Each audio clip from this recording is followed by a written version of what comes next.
sa balita, komentaryo, isyu, serbisyo publiko. Aksyon Radio! Sa Bacolod, Aksyon Radio! Aksyon Radio!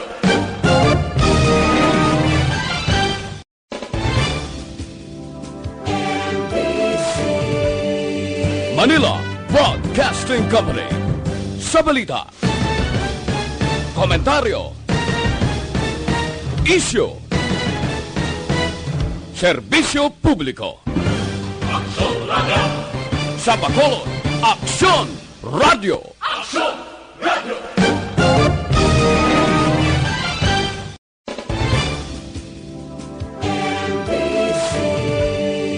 Manila Broadcasting Company. Sa balita, komentaryo, isyu, serbisyo publiko. Aksyon Radio! Sa Bacolod, Aksyon Radio! Aksyon Radio!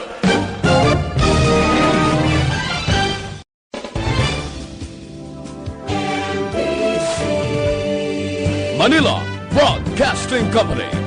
Sa balita, komentaryo, isyu. Philippine Standard Time, alas 6:09. Ang oras ginadulong sa inyo sang Sked Marketing. Tangkimo sang Panyawan Plus Herbal Capsule ukon manunggal with mangosteen. Panyawan ukon manunggal liniment. Celebrity Kojic Soap. Hug Celebrity Beauty Soap. Oras ginadulong sa inyo sang Doc Alternatibo. This time check is brought to you by HCS Manufacturing Corporation, ISO certified, world-class quality. Aksyon! Balita Evening Edition.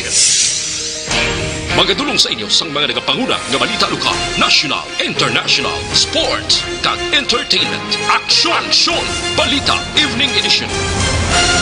Kagkaroon ang inyong news team. Una sa balita, una sa aksyon. Mayong gabi syudad sa Bacolod, Western Visayas, kag Bugos nga Pilipinas. Welcome na sa pangalagad sa Aksyon na Balita Evening Edition. Karon nga daw Lunes, Mayo 10 or Mayo 11 tuig 2020. Makitaan kita live sa amon official Facebook page kag sa amon man YouTube channel ang Aksyon Radio Bacolod kag mapatian pagiman sa www.actionradiobacolod.com.ph. Kaming inyo mga tagbalita. Aksyon and Defensor. Kag Aksyon Dale Salazar. Para sa mga headlines, una kita sa mga balita lokal. Isa pa ka returning OFW sa Negros Occidental nagpositibo sa COVID-19. LTO nag-prepare na sa posible balik operasyon sa tion nga malift ang ECQ sa Bacolod. Sa balita national, pila ka eksperto nagpanugyan nga magpatigayon sang mass testing antes ilif ang ECQ. Malakanyang wala pa sang desisyon kung mga bay sang supplemental budget sa Kongreso. Kag sa Balita International, New Zealand pahalugan na ang restriction batok sa COVID-19 umpisa sa adlaw sang Huwebes. Sa sports balita, Asian Para Games opisyal na nga gin-cancel bagod sa COVID-19. Kag sa aton balita entertainment, Sonny Parson nagtaliwan sa edad nga 61. Una sa balita, una sa aksyon. Detalye sang mga balita lokal pagkatapos gid lamang sini.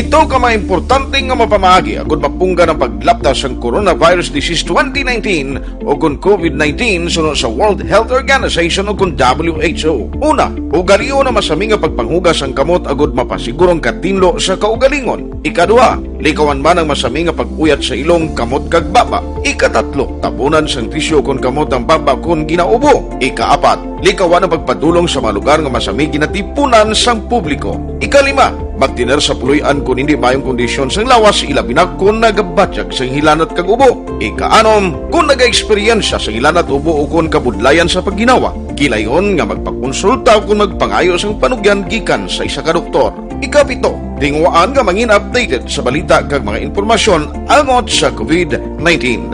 Ining apahanumdom ang ginatulong sa inyo sa kaalwan sang World Health Organization, Department of Health kag Aksyon Radio Bacolod.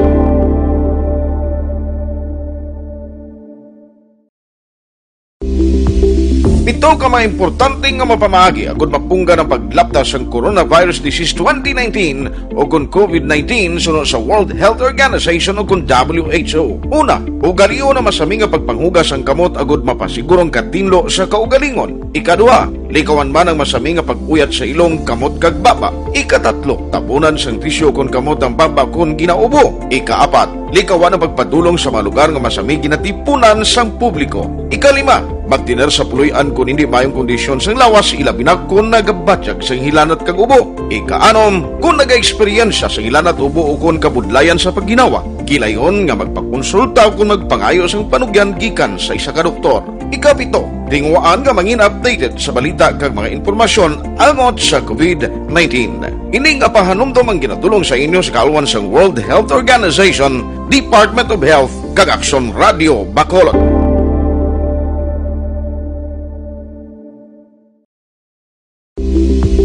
Pito ka mga importante nga mapamagi agud mapungga ng paglaptas ang Coronavirus Disease 2019 o kung COVID-19 sunod sa World Health Organization o kung WHO. Una, ugaliyo na masami nga pagpanghugas ang kamot agud mapasigurong katinlo sa kaugalingon. Ikaduha, likawan man ang masami nga pag-uyat sa ilong kamot kag baba. Ikatatlo, tapunan sang tisyo kung kamot ang baba kung ginaubo. Ikaapat, likawan ang pagpadulong sa mga lugar nga masami ginatipunan sang publiko. Ikalima, magtiner sa puluyan kung hindi mayong kondisyon sang lawas ilabi na kung nagabatyag sang hilanat kag ubo. Ikaanom, kung naga-eksperyensya sang hilanat ubo o kung kabudlayan sa pagginawa. Gilayon nga magpakonsulta o kung magpangayo sang panugyan gikan sa isa ka doktor. Ikapito, tingwaan nga mangin updated sa balita kag mga impormasyon angot sa COVID-19. Ining apahanumdom ang ginatulong sa inyo sa kaalwan sang World Health Organization, Department of Health kag Aksyon Radio Bacolod.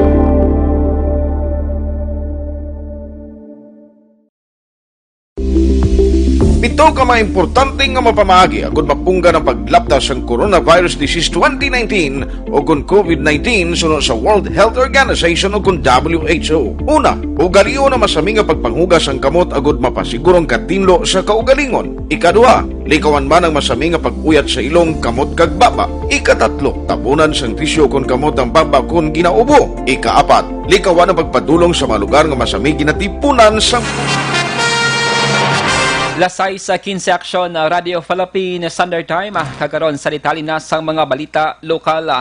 Nagpositibo sa COVID-19 RT-PCR test ang isa ka 45 anyos nga lalaki nga returning OFW sa Negros Occidental. Kagkaron naka-facility quarantined sa Go Hotel sa syudad sa Bacolod. Siya ang isa ka seafarer kag residente sang syudad sang Talisay nga isa sa apat ka mga bago nga COVID-19 cases sa Western Visayas. Ginpahayag ni Negros Occidental Governor Eugenio Lacson, si patient 7 ang nagabot sa Manila sang Marso 19 gikan sa Qatar kag nakatapos sang 14-day quarantine sa Manila Hotel kag nagabot sa Negros Occidental nagdigad nga Abril 28. Suno kay Lacson, ang patient 7 ang asymptomatic kag natala nga sailhon sa Provincial Healing Center sa Banwas ang Ibi, Magalona. Ang Negros Occidental ang may 7 ka COVID-19 cases kag 2 diri ang naka-recover. Sa kabugusan ng Western Visayas ang may 97 ka COVID-19 cases, 38 naka-recover kag 10 ang napatay. Number 7, or patient number 7, male seafarer, 45 years old. Nagkapot siya sa Manila mga March 19. Alin siya sa Brazil, Qatar. Sa Manila. Nabatian si Governor Eugenio Lacson.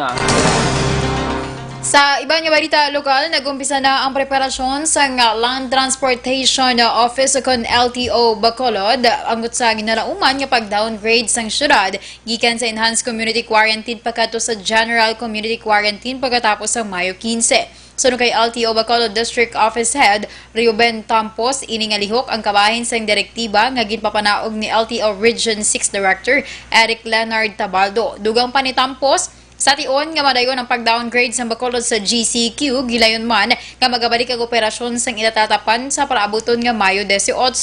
Sa piyak kabahin bangod sa GCQ nga una ginpatuman sa bilog nga probinsya, natala na naman nga mag-uumpisa ang operasyon sa nagkarainlan nga LTO district offices sa Mayo 13.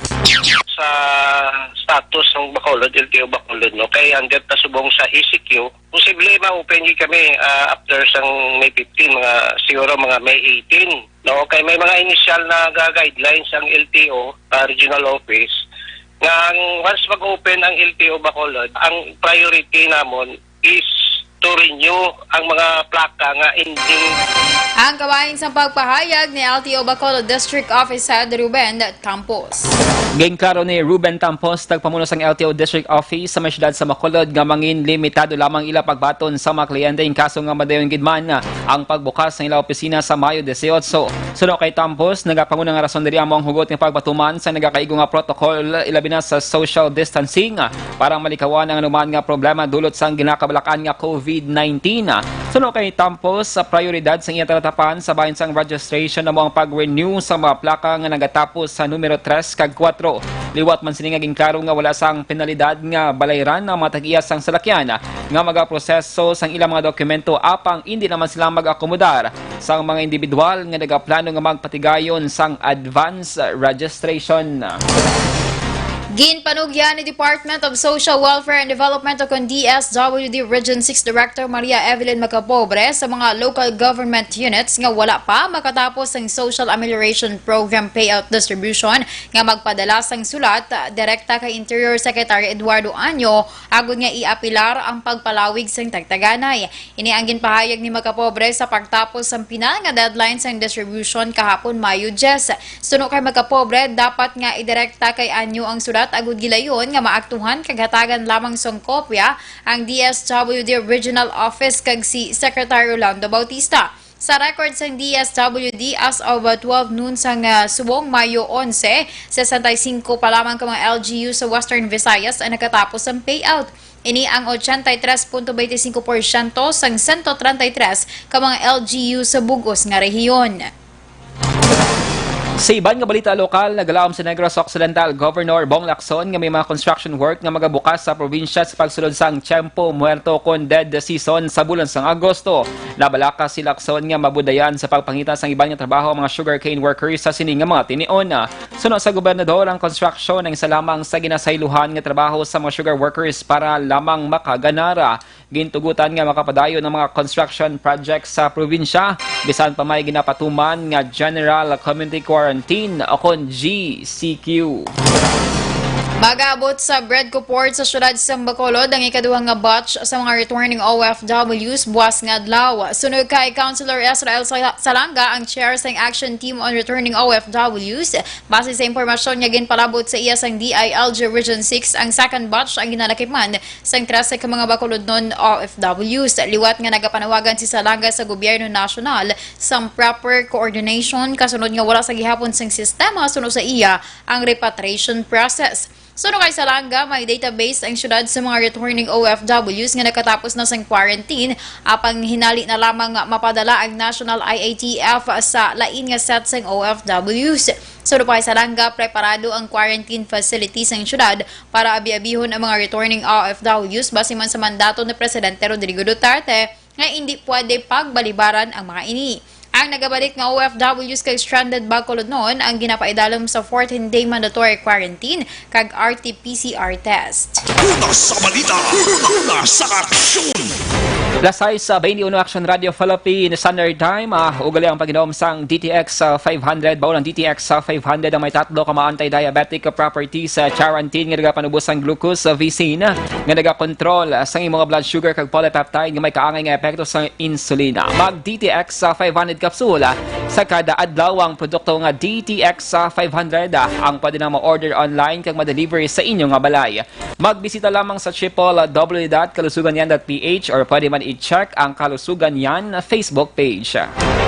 Sa aton mga ka-aksyon sa panahon subong, hindi mapakta ng tiyempo kag nagausuman ang mga sakit kung kaisa sipon, ubo kag makatuli nga tutunlan. Gani ano ang ginahulat mo kag ginarekomendar ko man sa imo CL7-7. Bangod mayara ini sang vitamin C nga nagapabaskog sang aton immune system. Apang panumdum lamang likawan ang magbakal dira sa mga nagabaligya bala house to house kay peke ina nga CL. Inang nabutang sa mineral water plastic bottle o kun sa lapad. Magdiretso, pinakamaayo nga himuon magdiretso bakal sa ginasaligan nga butika o kun farmasya. Bangod laking CL Pito-Pito, laging panalo. Una sa balita, una sa aksyon.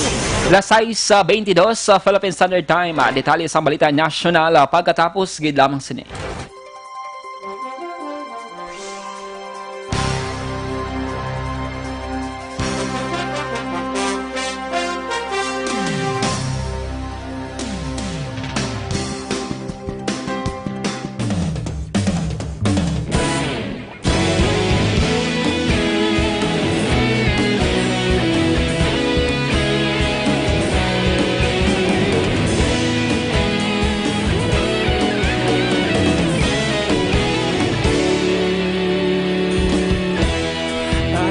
Banwa, mabugnaw nga hangin nagadapya na. Ikaw na ginapamati ang namon ginasandigan. Tingog sang probinsya, kamatuuran ginapalap na. Minsay nga may dala, paglaong kag kasanag. Tinuig na nagligan, ikaw gihapon ang ako nga istasyon. Sa paghudlak sang adlaw, sa pagtuhaw sang biton. Mga balita nga dala inspirasyon. Aksyon radyo, bakolod man sa gihapon. Padayon aksyon radyo, bakolod saludo sa imo. Padayon aksyon radyo, salamat kisa pagserbisyo. Patas kag balanse, matuod nga mensahe, wala sang ginadang pilihan. Padayon aksyon radyo.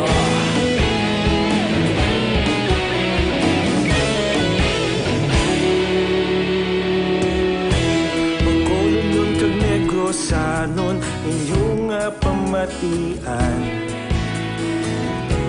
Stasyon nga nagapalaplag sang kamatuuran.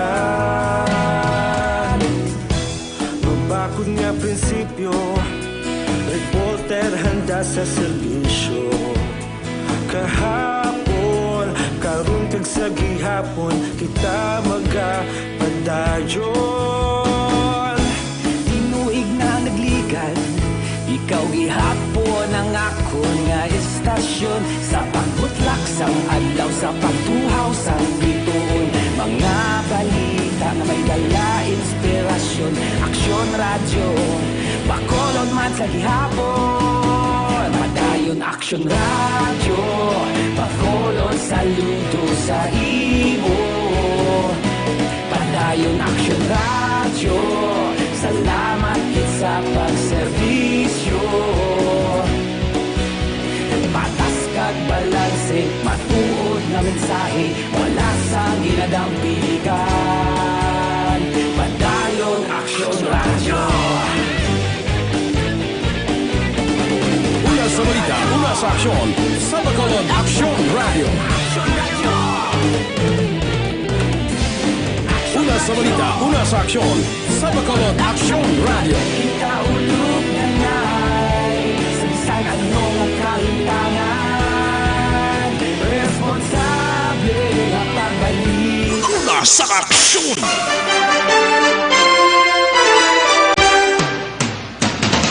Lasay sa 26 Aksyon Radio Philippine Standard Time. Kagaron sa detalye na sang balita balita national. Ginpanugyan sang pila ka eksperto halin sa University of the Philippines nga magpatigayon sang mass testing ang gobyerno antes kakason kon i-lift ang enhanced community quarantine nga ginapatuman. Sunod kay UP Political Science Assistant Professor Ranjit Rai, ang naman nga desisyon nga ginabasa sa available nga data angot sa COVID-19 cases ang makadulot sang peligro bangod sa kakulang sang mass testing. Sunod naman kay UP Institute of Mathematics Professor Guido David nga ang kabilugan nga resulta sa COVID-19 testing ang mayara sang 38% nga delay.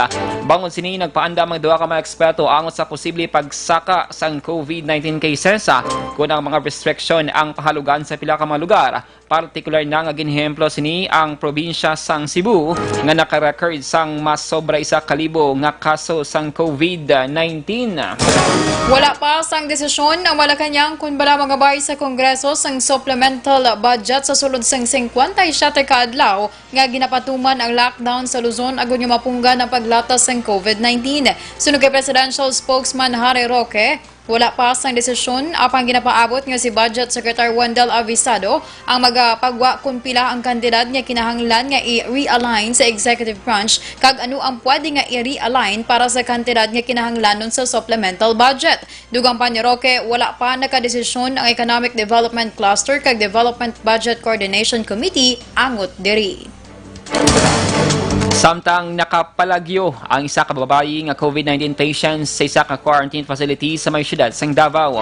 Suno kay Davao Mayor Sara Duterte ang pasyente nagpalagyo paagi sa paglumpat sa bintana nagligad nga Sabado, Mayo 9. Suno sa report, nagpangabay unang pasyente nga magpuli kag ining nagpalagyo matapos nga wala siya gintugutan sang otoridad.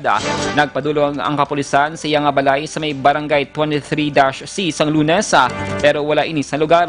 Nag-apelar si Davao Mayor Sara Duterte sa pasyente nga magbalik sa pasilidad. May kabilugan nga 183 ka mga barangay officials ang ginaimbestigahan na sang Philippine National Police Criminal Investigation and Detection Group angot sa ginaligar anomalya sa pagpanagtag sang ayuda sa idalom sang Social Amelioration Program. Suno kay Interior Secretary Eduardo Anyo, hindi maguntat ang kapulisan agodak po ng mga opisyal sa barangay nga mapamatud-an nga nagapamintaha sa ginahatag nga ayuda. Wala naman giningadlan ni Anyo kung sanday sino ang mga opisyal sa barangay tungod sa nagapadayon nga investigasyon. Dugang pa ni Anyo, ginumpisa na sang otoridad ang pag-aresto sa mga korap ka opisyal kag kalakip na diri ang barangay kagawad sa Gunoy, Bulacan nga si Danilo Flores nga nakuha sang 3,500 pesos sa 6,500 pesos nga ayuda na ginhatag sa kada benepisyaryo sa barangay. Tungod sa insidente, o kung tungod man sa insidente sa Bulacan, sa Presidente Rodrigo Duterte ay nagtanyag sang 30,000 pesos nga reward sa kada persona nga maghatag sa impormasyon batok sa mga korap nga opisyal. Una sa balita, una sa aksyon. Mga balita national, ginadulong sa inyo sang Santon Plus Gold. Ginapangita mo bala epektibo nga supplement para sa hypertension, diabetes, mahigko dira nga dugo nga nagadulot sa nagkalain-lain nga masakit. Ari ang solusyon. Santon Plus Gold, mas ginpanami tungod nga kaga subong man ginapaepektibo mangud mayara ini isang extracted nga mangosteen, balunggay, amarguso, garlic kag spirulina. Ang Santon Plus Gold mabakal sa mga butika sa tag 14.50 pesos lamang. Una sa balita, una sa aksyon. Lasay sa Imedia Philippine Standard Time, detalye sa Balita International Sports kag Entertainment. Pagkatapos, gid lamang sini.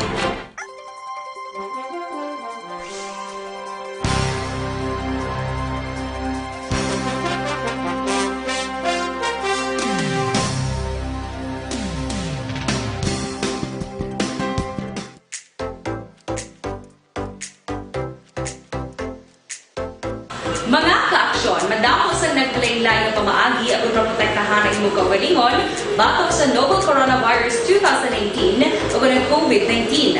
Isa sa mga pinaka-importante ang regular, safe, and effective hand hygiene gamit ang habon kag tubig o ng alcohol-based hand rub. Yan ang proseso sa paghugas ng gamot na rekomendado sa World Health Organization.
Safe Hand Challenge agad mahinhanda sa Coronavirus 2019. Padayon mga ka-aksyon.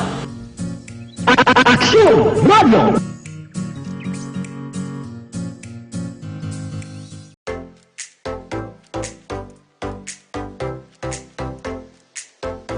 Mga ka-aksyon, madamo sa nagpalaylay ng pamaagi at protektahan ang imong kaugalingon batok sa novel coronavirus 2018 o ng COVID-19. Isa sa mga pinaka-importante ang regular, safe, and effective hand hygiene gamit ang habon kag tubig o ng alcohol-based hand rub. Yan ang proseso sa paghugas ng gamot na rekomendado sa World Health Organization.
Sa aksyon!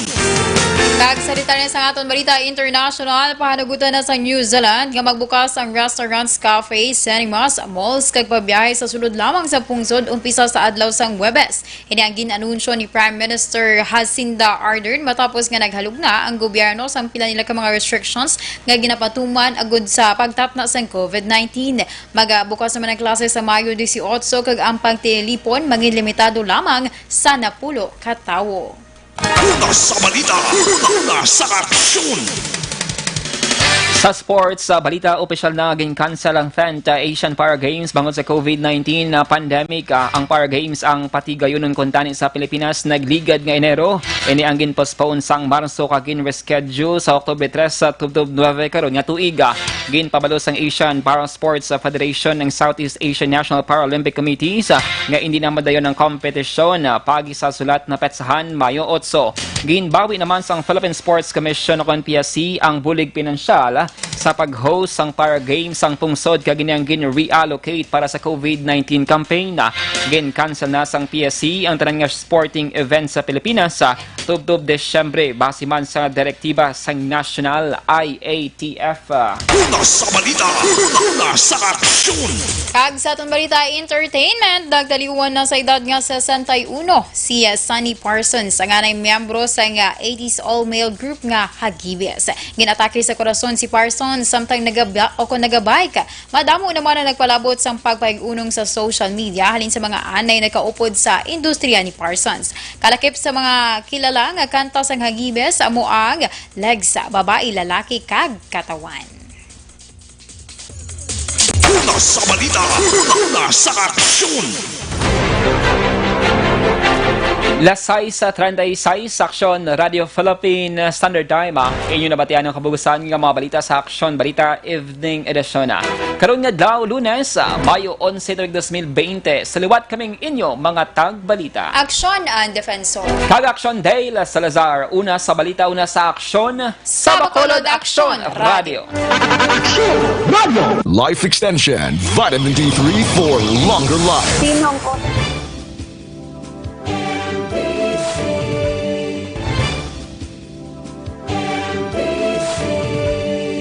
Manila Broadcasting Company. Sa balita, komentaryo, isyu, serbisyo publiko. Sa Bacolod, Aksyon!